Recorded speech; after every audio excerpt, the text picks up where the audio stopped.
Well, aku saranin untuk kalian yang gak punya waktu banyak, mendingan kalian skip video ini karena ini akan lama ya. Karena aku mau cerita pengalaman aku pas aku hamil si Miwa lucu itu. Sambil kita unboxing. Nah, anaknya datang. Cium. Cuit. Jadi ceritanya, aku tuh kan bed rest banget waktu hamil si Mimil itu ya. Jadi ketika nyium apapun, mau itu wangi, bau makanan, aku pasti langsung mual. Bahkan waktu itu aku kerja pun ada teman aku bikin pop mie, kopi, ada yang makan bubur. Bahkan di Stella yang genit yang itu aku nggak bisa. Aku pasti langsung gitu. Terus ternyata bulan ketiga itu aku COVID. Singkat cerita, aku masuk rumah sakit. Udah kan aku masuk ke ruangan yang harusnya 8 bed, itu cuma 2. Bayangin, itu gede banget ruangannya. Kan aku diisolasi di situ tuh ada ibu-ibu satu ya yang udah nginep di situ gitu loh. Aku tanya kan, ibu habis ngelahirin? Iya, aku nanya sesar apa normal? Sesar katanya. Oh, terus sepanjang aku di rumah sakit itu, aku tuh kayak ngerawat dia gitu loh. Dia mau apa-apa aku bantu. Mbak mau minta tolong dong ambilin makananku atau antar ke kamar mandi atau apa gitu. Pokoknya aku bantu gitu kan. Kalau dokter lagi visit tuh dia pasti, pokoknya dia selalu bohong gitu loh kalau ditanya dokternya tuh.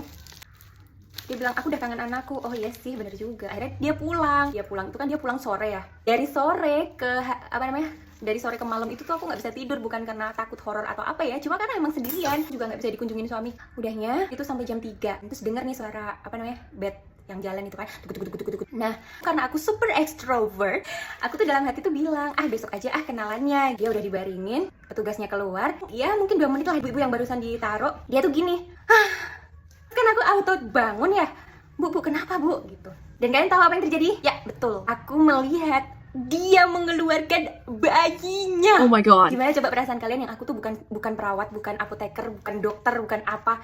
Aku lihat semuanya. Bener-bener aku lihat bagaimana lupa ngebukanya. Lihat gimana anak itu keluar. Aku lihat ari-arinya, darah-darahnya, gimana proses anak itu keluar. Kan aku panik, aku udah telepon resepsionisnya, aku udah WA. Kenapa gak ada yang ngangkat nih gitu? Kemana mereka ini? Terus aku bingung, aku stres Jordan.